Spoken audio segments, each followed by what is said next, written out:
Hey, this is Anney. And Samantha. And welcome to Stuff Mom Never Told You, a production of iHeartRadio.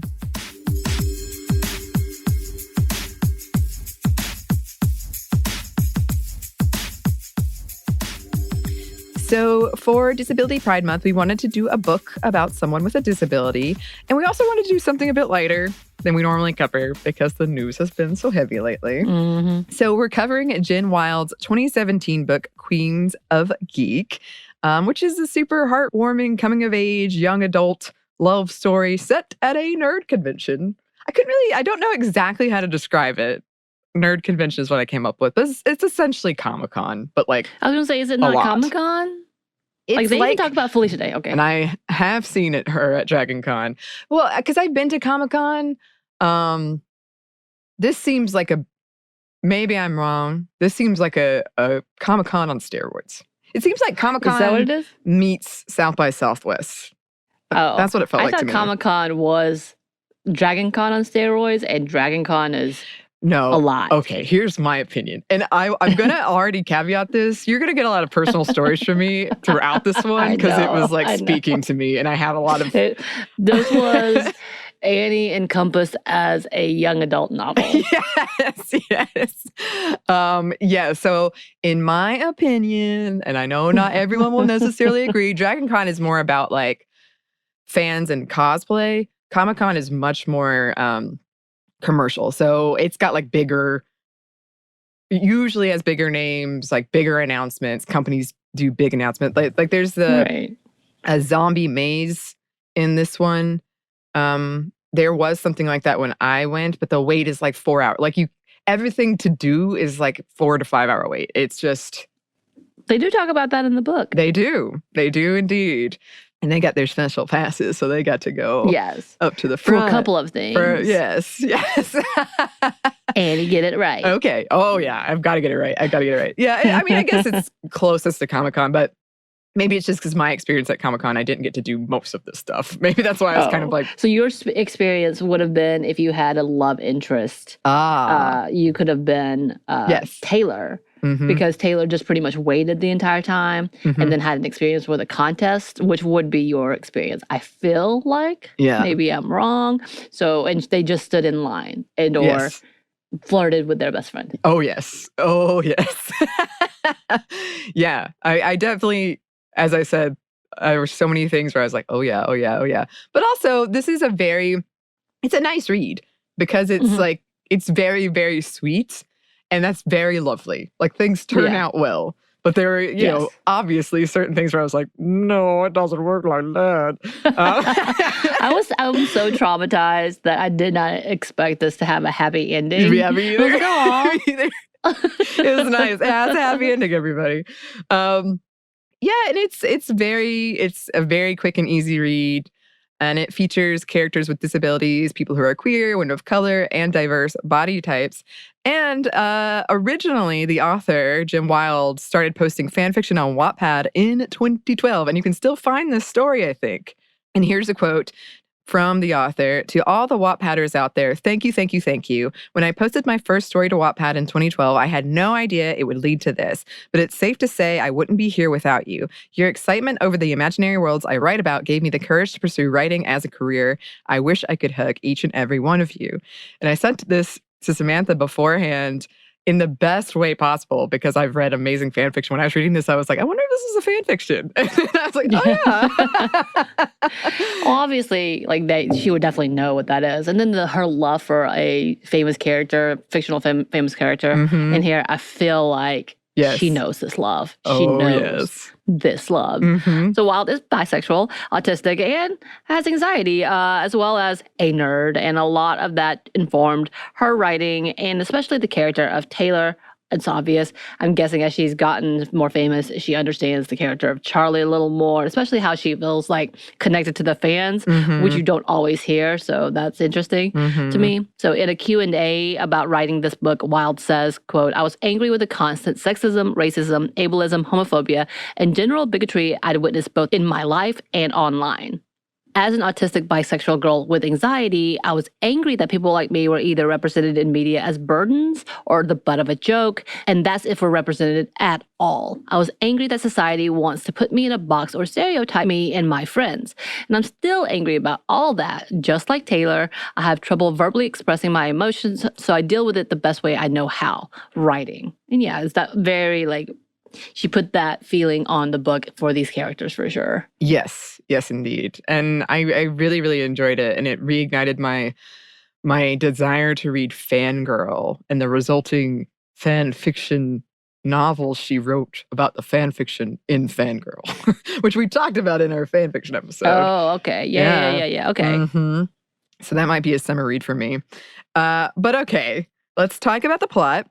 This book follows a group of 3 friends during one weekend at SuperCon, which they call their holy grail of conventions, which, essentially Comic-Con, but more. The friends in question are Taylor, Charlie, and Jamie, who are about to graduate high school in Australia. And it has an alternating POV structure between Taylor and Charlie. Taylor is autistic, anxious, and quote, curvy, and a huge fan of the Queen Firestone series, while Charlie is a Chinese-Australian content creator and actor who recently had a big break in a movie, and also a very public breakup with her co-star Reese Ryan after he cheated on her and humiliated her. She is signed on to be in the sequel of her breakout film, The Rising, which is a zombie film, and through that, she got all of them passes to SuperCon, which SuperCon is in LA, by the way. And the friends, all of whom are planning on moving to LA after graduating, travel to the US for the convention. While the atmosphere overwhelms her, Taylor is determined to meet her hero, Skylar Atkins, who wrote the Queens of Firestone books that transformed Taylor's life and helped her deal with her anxiety and undiagnosed autism. She was recently diagnosed when the book was written. She proudly dons her self-made cosplay and waits in line to meet Skylar, believing that if she can do this, if she can meet her, she can do anything. But Skylar has to leave abruptly. Devastated, her best friend and very obvious crush, Jamie, tries to convince her to enter a sort of biggest fan contest where the prize is hanging out with Skylar and going to the after party with her and also the premiere of the next movie, but Taylor has a panic attack at just the thought of it. Meanwhile, Charlie is doing a lot of publicity and learns from her publicist, Mandy, that her ex is coming to SuperCon when he wasn't originally supposed to. And the studio wants her to pretend they are back together. Charlie refuses, but agrees to pretend they're on good terms. She meets a creator and actor she's long idealized named Alyssa, and there's an immediate spark between them. They have lunch, promise to do a YouTube collab together. Yes. Taylor and Jamie explore the convention, and Jamie runs into a girl she'd met waiting in line to see Skylar named Josie.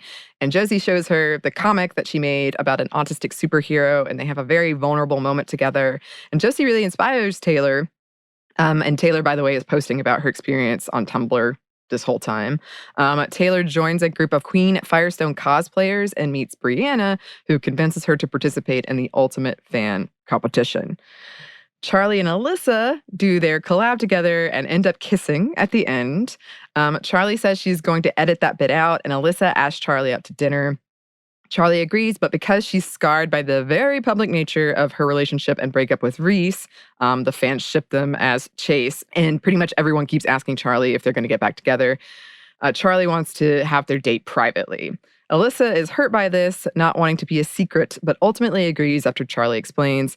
And she takes Charlie to the closed con arcade where they play games, have a picnic, make out, and then go back to the hotel to have sex. Later, we find out that Alyssa's ex-girlfriend wouldn't go public with her even after almost 2 years, pretended like she didn't know Alyssa when they saw each other for the first time at a friend's funeral after they broke up. And she was with another woman. Also, Alyssa's super into STEM and astronauts. Yeah. You know, I am very confused. And maybe it's because at that point, I didn't understand. I don't know why. I don't think they have a descriptor of Alyssa. I'm guessing she's a Black character. Yes. Was that the reason why the ex-girlfriend was trying to hide her? Because obviously she wasn't afraid to come out as gay because she had a girlfriend and still didn't acknowledge her at that point, who was famous at this point, right? Yes, I believe so. I was very confused. Yeah. I'm not sure. Could be. Anyway. This was one of the small holes. Great book. I just was confused by that. And so Taylor almost backs out of the first part of the Superfan contest, which is the cosplay contest. But Brianna, the woman she met earlier, promises her they'll stick together. Taylor misses her mark, but makes the final cut to the second part of the competition, the trivia contest, as does Brianna. Charlie invites Taylor and Jamie to sort of a press event at a zombie maze, and Charlie's movie was a zombie movie, which I didn't realize until like later on either. I was like, oh, okay. With Reese, and Charlie and Reese have a fight while Taylor and Jamie kiss and make out. However, Taylor panics and spirals, thinking about what this means. Was it a one-time thing, or she doesn't know how to be a girlfriend? And Charlie and her have a talk that lead to Taylor and Jamie reconciling and conversating and realizing, oh, this is what's happening, communicating, and then kissing some more. Yeah. And then Taylor goes to the trivia contest and overhears another contestant calling her Queen Fatstone. So she retreats to the bathroom, writes a Tumblr post about it, and overhears Brianna having a panic attack and helps Brianna get through this panic attack. And Brianna reveals she had a stutter and is thinking of dropping out of the contest. And Taylor shares that she herself was terrified at the cosplay contest and would have left if not for Brianna. Both realize that perhaps confidence isn't what they think it is or doesn't look like they think it does, and go out to compete. It comes down to Brianna and Taylor, but Taylor gets tongue-tied and Brianna wins, though both are very supportive of each other throughout. I love that throughout the book, because I really was at the very beginning, I was like, oh no, here we go. This girl's gonna be famous and then she's gonna shun her friends. And that never happens. But within that scene, what I really loved is, yes, these two girls are talking about her, and one of the girls call her Fatstone. The other girl gets mad and leaves and says, how dare you? That is so mean, and walks off. That is rare of a scene. And I like that she did it that way. I do too. They were so weird because we're so used to seeing girls against girls. Ready, I was so ready for it, and it was like a relief. Like, oh, right, it really was. But yeah, it was genuinely quick scene, and I know the focus was that she was called bad, but I loved that part of the girl who's like not having it. She was like, "You're mean. Yeah, why would you say that?" and walk off. And I'm like, wow, yes, that's not how I saw that playing out. So. Nice, Wilde. While Charlie was watching the contest, being supportive, she found out Mandy Rutrow had accidentally posted the unedited video of her and Alyssa kissing, and now the world knows, and they're trending. Charlie has to go to a damage control meeting with Reese, who, by the way, has already insulted Taylor, insulted Charlie, and then sucker punched Jamie at a party earlier, and is so over it. She tells Mandy that after this, she refuses to do any press with Reese anymore, and Mandy backs her up 100% and gives her extra passes to the SuperCon after party as a way of saying I'm sorry. And then Charlie goes to tell Alyssa what happened, and they have a serious DTR. Do you know what? I'm the one who told you this, right? This. Yes. Okay, I love it. Yes. DTR, defining the relationship that leaves Charlie confused and in tears. Yes. And then, I know, because I was writing this out and I was like, oh, I think I could use that term Samantha taught me. I'm proud of you. Thank you. I'm learning. Taylor and Jamie have a DTR of their own when they get stuck in an elevator together, and they're both honest with their worries and hopes for the future and their relationship and their history. They open up about what they love about each other, and Taylor describes her experience with autism and anxiety. They make out until the elevator starts working again. They reunite with Charlie, who reveals she's dealing with fear over her relationship with Alyssa, and Taylor gives her a pep talk. Charlie decides on a grand romantic gesture, and at the after party plays a video proving to Alyssa that she's serious and doesn't care what anyone else thinks. Alyssa runs to find her in the arcade, and they make out some more. And then Brianna introduces Taylor to Skylar, their hero, who is very kind and down to earth and blushes at Taylor's praise, and Taylor is over the moon. Taylor then introduces Skylar to Jamie and Josie, and later, with Charlie and Alyssa, they party till the sun rises. The end. Yeah, I do love that they end. Wilde ends it on Taylor doing a Tumblr post and then cuts it.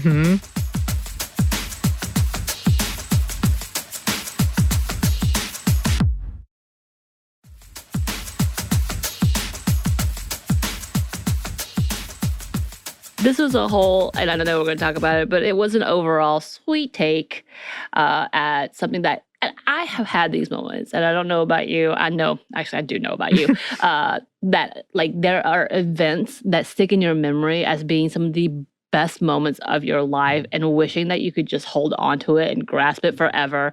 And then the ending in the photo booth, taking all of this memorable pictures and memorable moments, but also having like Charlie and Taylor really honing on each other, because it also made me sad. I'm like, oh, when y'all leave, yeah, high school is everything, especially if she goes on to stardom, especially if Charlie goes on to her stardom, like, yeah.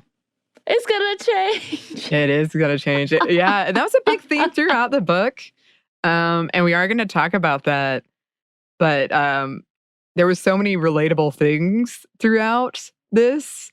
And one of them was, like when Taylor gets to the convention, she's like, it's gonna be so fun. We're not gonna worry about anything. It's only gonna be fun. And trying so hard to make it fun. And then all of these things are like upsetting or don't go the way you think they do, or and all that. And I felt that very much, but it was lovely that in the end it worked out. It was nice. Right. It was nice to see that perfect little ending, but I feel like and again, there are those moments that will just, like, you have that emotion. You might not even remember everything that happened. You just know you have that heartwarming feeling about that time. And that's what this moment felt like, especially because it was like a week maybe span that they did all of these giant, lovely things that really cultivated their character. Love that Jamie's character was so kind and understanding. Also in my head, I'm like, that's not always going to happen either. Like, I'm such a negative person sometimes with this.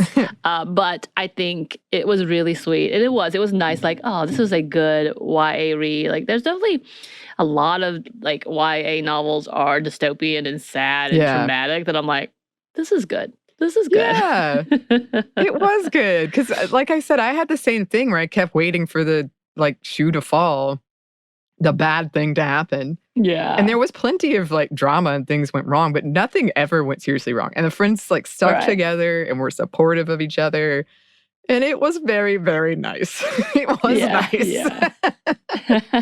It was a good change from what we did. It was. But I also like everything about it is her way of describing the anxiety and the autism, the mind, how her mind plays out during these times, I felt was so relatable. Too relatable. I feel like I've had these conversations when I talk to people about ADHD and all of these things, and I'm like, I need you to stop reading my mail. Thank you very much. But yeah, like it was really an amazing perspective. I think she did it very realistically. I felt right on. I did have a moment of panic at one of those chapters. I listened to this on Audible. So by the way, if you have a chance, I know reading the book is classic and I love it, but hearing them in like with the Australian accent and understanding where they're coming from, and then like the voices that they do, they found perfect characters, I felt like, to really bring this to life in a different way than if I had just been reading it and hearing the voices in my head. But like at one point when she was describing one of the things that she was going through and the back and forth, I almost had a panic attack myself because it was too real and too on point that I was like, okay. Yeah. So I need you to stop doing that because I'm starting to be at the point that I can't breathe. I'm gonna get to that point. So it was a little too real. I will give you that.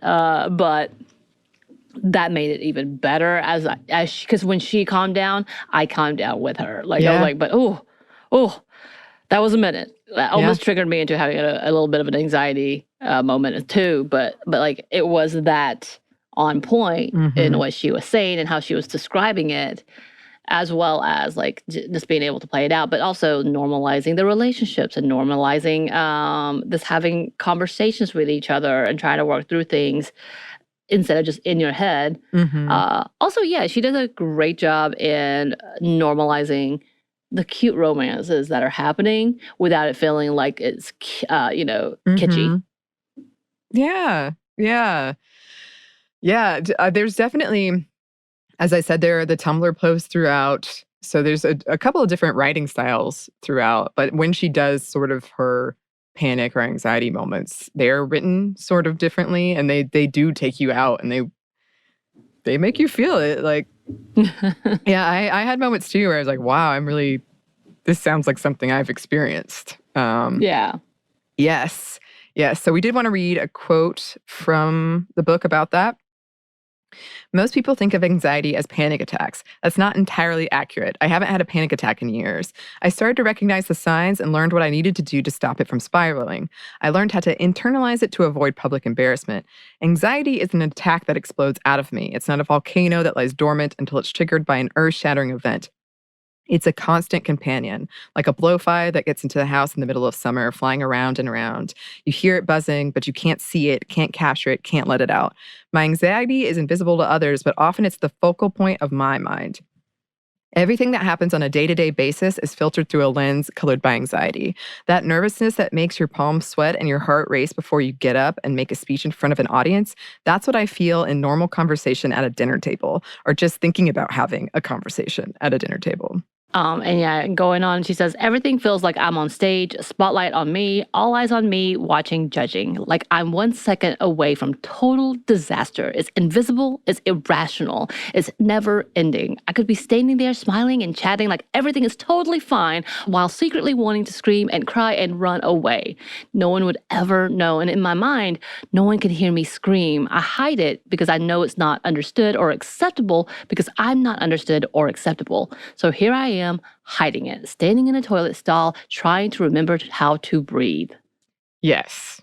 Yes. And this is one that I feel like I really connected to. And we've been talking about this through the pandemic. We were just talking about it. Like, for me, it's gotten worse where it does when I'm talking to somebody in my head, there's like panic, like, oh God, what are you going to say next? What are you going to do? What are you going to do? And I think I even talked about it recently about how I went out to a restaurant and I just felt like everyone was looking at me. And I know they weren't. But I just was like so uncomfortable in my body. It's like, oh, everyone can see me. Am I being awkward? Oh, I'm being so awkward. It's just, it does kind of consume a lot of your energy and attention. Yeah. Yeah. And as I said at the top, I do have a lot of specific convention stories to a lot of this. And one was, I remember very clearly, there was a time I was waiting in line for something dressed as Catwoman. And I told my ex that I felt like I was 1 second away from having a major breakdown most of the time. And that I hated having people look at me. And he was so shocked. And he was like, well, why the hell do you do this then? Like, what is this? I would never have said that about you. And I was like, well, it's this mask that I put on, but I'm telling you, the outward doesn't necessarily match what's going on inside. In a weird way, though, like for me, wearing a costume sometimes makes it better because I feel like I'm someone else. Right. And it can go reverse because, as I've talked about at length, people can be creepy at conventions. But in general, if people are leaving me alone, sometimes I can actually feel better in costume. Something else that was mentioned were things like PTSD and autism, as we said.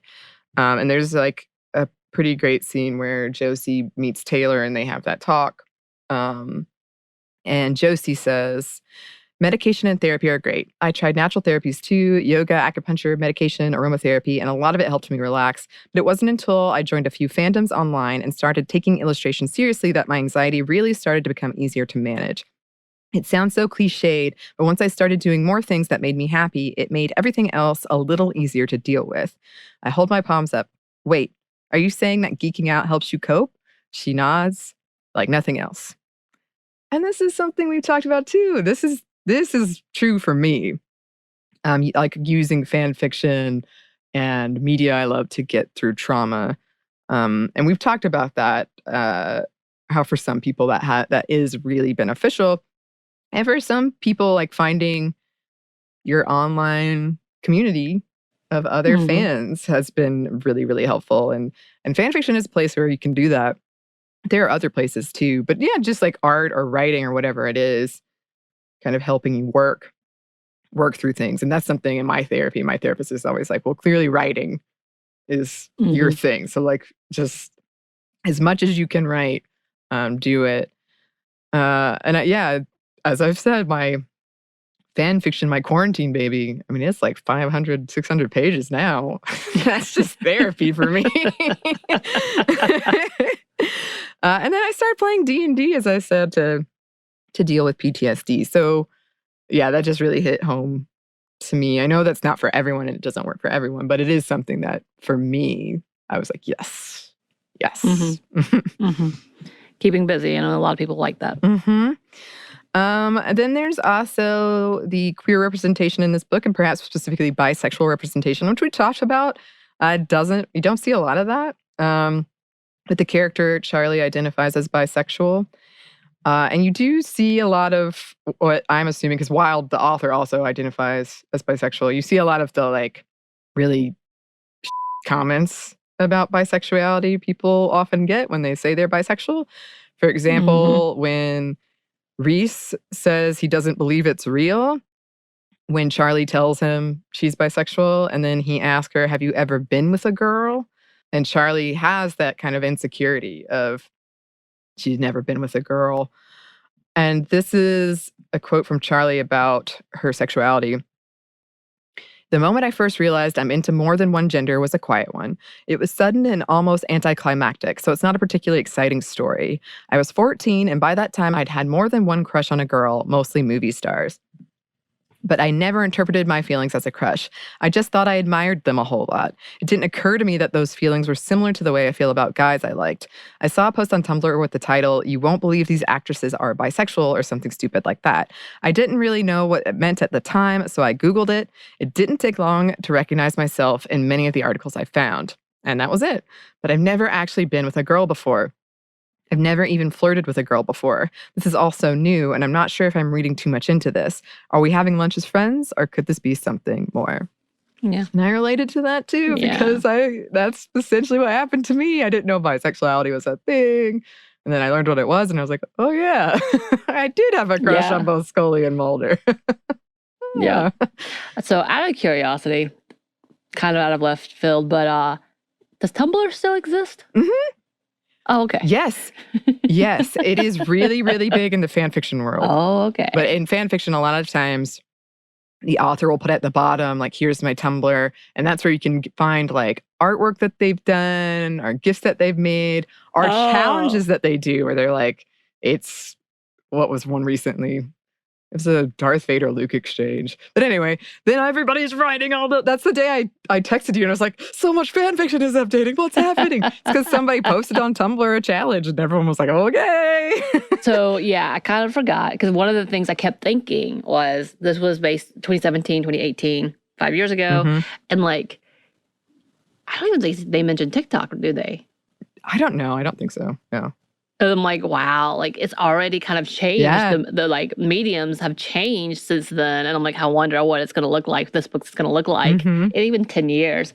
But I did wonder that, because I was like, is Tumblr still around? Because I can't remember what's still around. That's how old I am. No. You're welcome. Vines aren't. I know they're not. I got that part. Okay, good.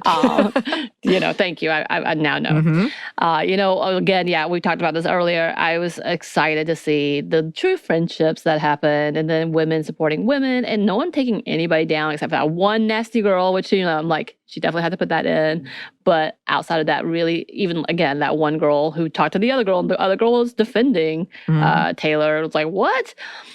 That was lovely to see. Yeah. And it was nice to see throughout, because they really cared and loved for each other. The fact that Charlie was thinking about not wanting to leave out her friends, thinking about how much she loved her fans, how amazing they were. Like, it was really nice to see. Here's another part about that. I rub a hand over the back of my head trying to figure out how to explain it. Like, sometimes I don't think I'm being a girl, right? I have an undercut and wear clothes I've bought from the boys section, and I don't wear makeup or do my nails. I watch horror movies and play video games, burp and swear, and don't talk about my feelings or any of that crap. I'm like Sandra Bullock in Miss Congeniality, only before the makeover. So, Charlie shrugs, Gracie Hart rocks. Besides, there's no way to be a girl, Tay. You don't need to fit yourself into what society tells us a girl should be. Girls can be whoever they want, whether that's an ass-kicking, sarcastic, crime-solving FBI agent or a funny, gorgeous, witty beauty queen, or both at the same time. And she swings an arm around me and pulls me in. Are you happy the way you are? Are you comfortable? Do you feel like yourself? The corner of my mouth lifts into a half smile. Yes, yes, and yes. Then that's all that matters. F everything else. Yeah, that was a good line.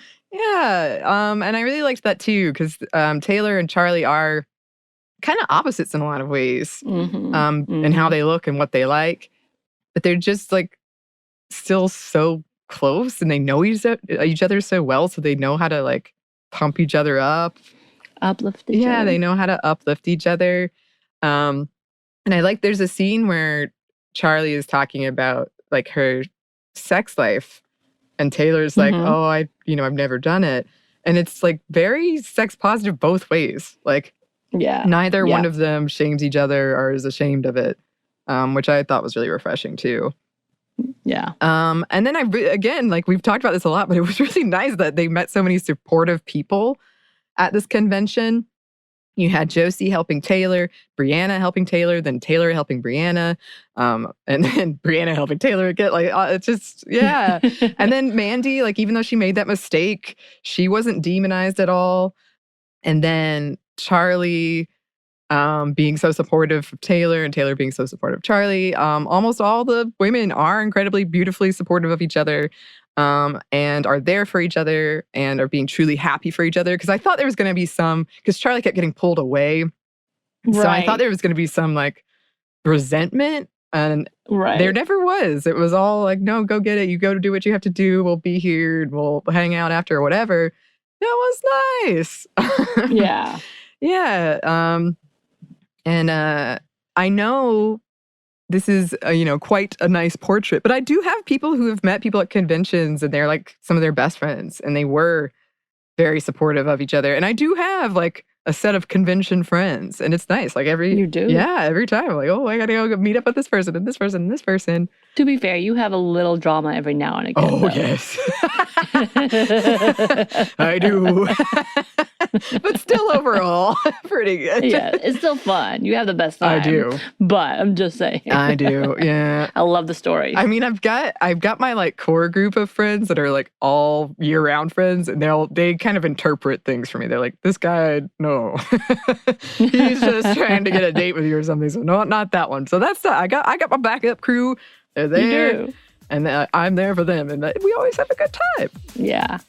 Yeah. It is exhausting though.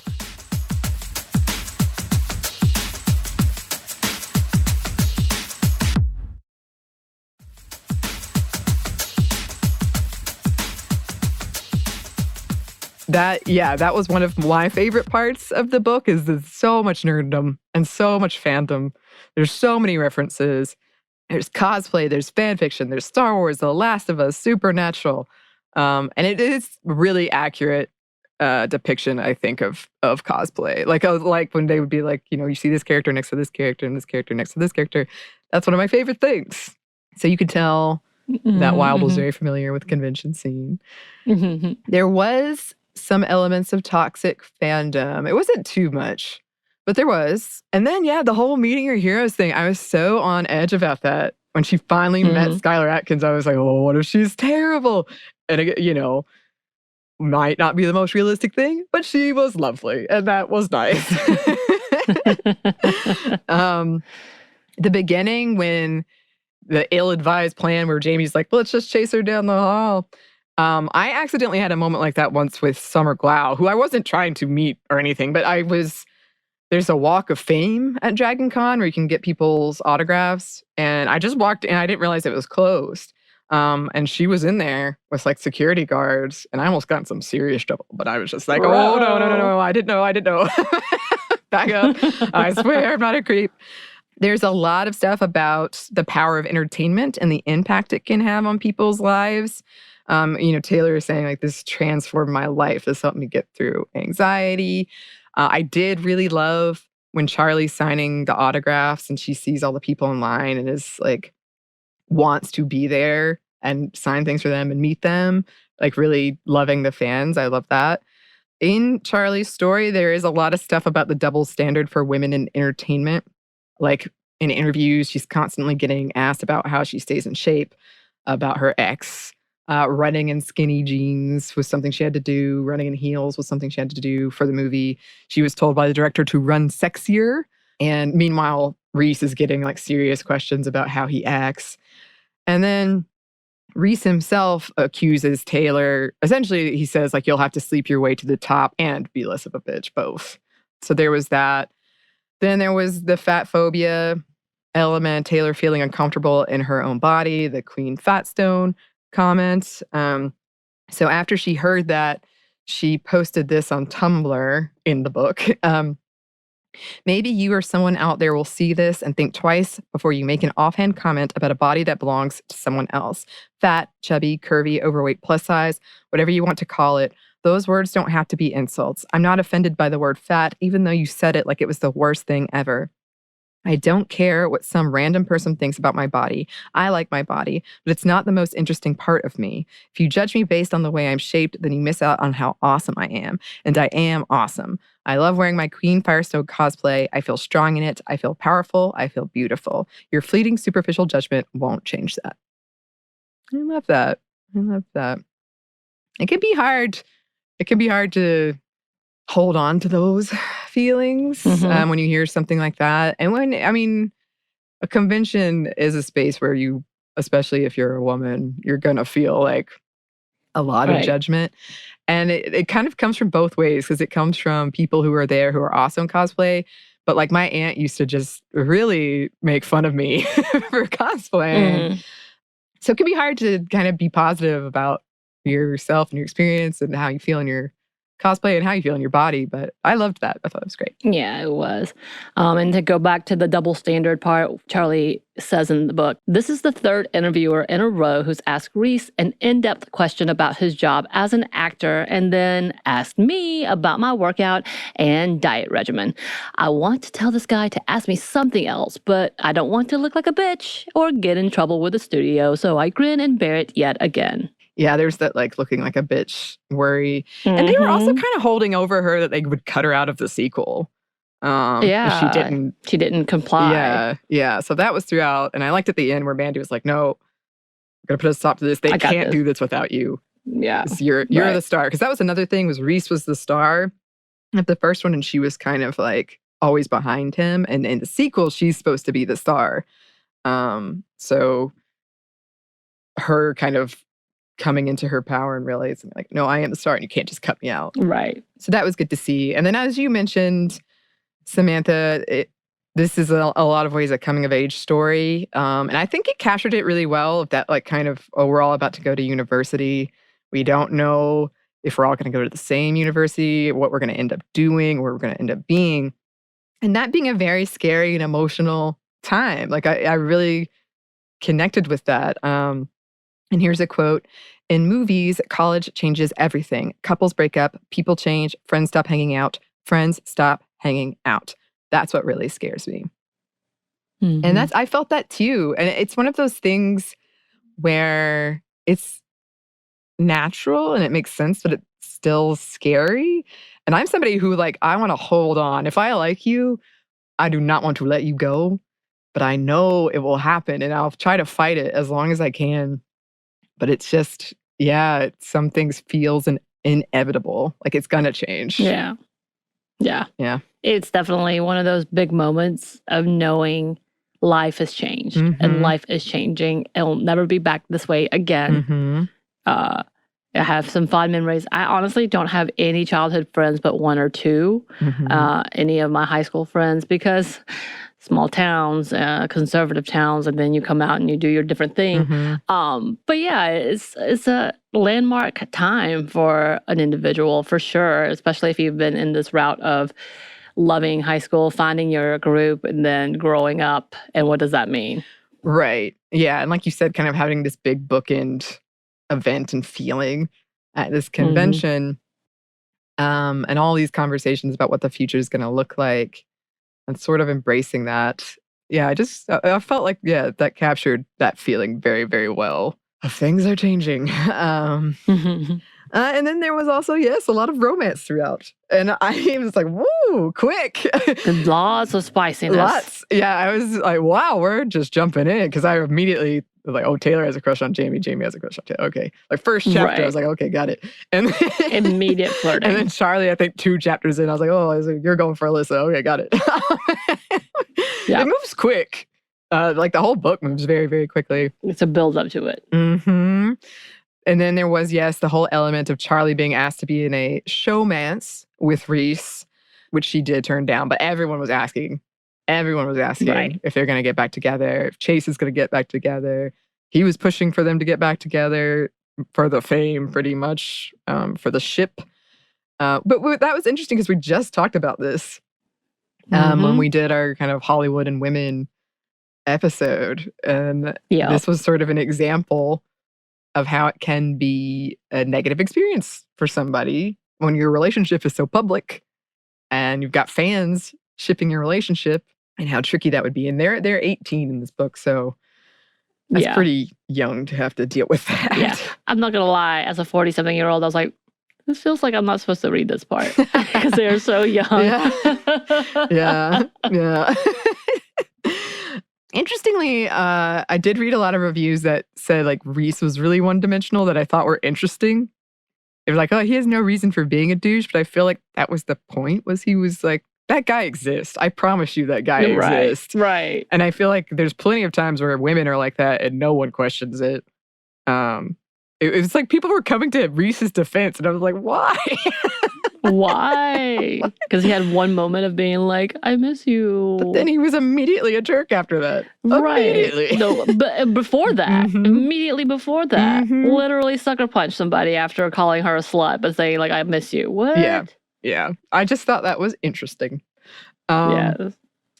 And I also just wanted to put in here as we wrap up, I love the Taylor and Jamie went on what Taylor thought was a date, and Taylor didn't know was a date when they were younger. And I was like, yep, I connect to this. Been there. Yes. A lot of people. I swear it happens to a lot of young ladies. It's true. But I'm glad, they seemed like a healthy couple and very supportive of each other. So I'm glad it worked out for them eventually. Yeah. And I did want to throw in this final thing. I saw a marriage proposal at Dragon Con once, and it was incredibly sweet as Pokemon themed. And it was very, very, very cute. It was a very enjoyable read. I had a great time reading it, and I recommend it. Yes, if you need to have a moment away from all of the sadness in the world, this was very sweet and uplifting. It was, and very nerdy, which... Yeah, and very nerdy. They talked about Supernatural. I was very happy. Destiel. And Destiel was mentioned. Yes. It was really, really fun. It was a really fun read. So check it out. And it's always, if you have any suggestions for what we should read next, please let us know. You can email us at stephaniamomstuff@iheartmedia.com. You can find us on Twitter at momstuffpodcast or on Instagram at Stuff Mom Never Told You. Thanks as always to our super producer, Christina. You are also a hero. Definitely. And, I think she would fit into the nerd realm with us, right? Christina, let us know. And thanks to you for listening. Stuff Mom Never Told You is a production of iHeartRadio. For more podcasts from iHeartRadio, you can visit the iHeartRadio app, Apple Podcasts, or wherever you listen to your favorite shows.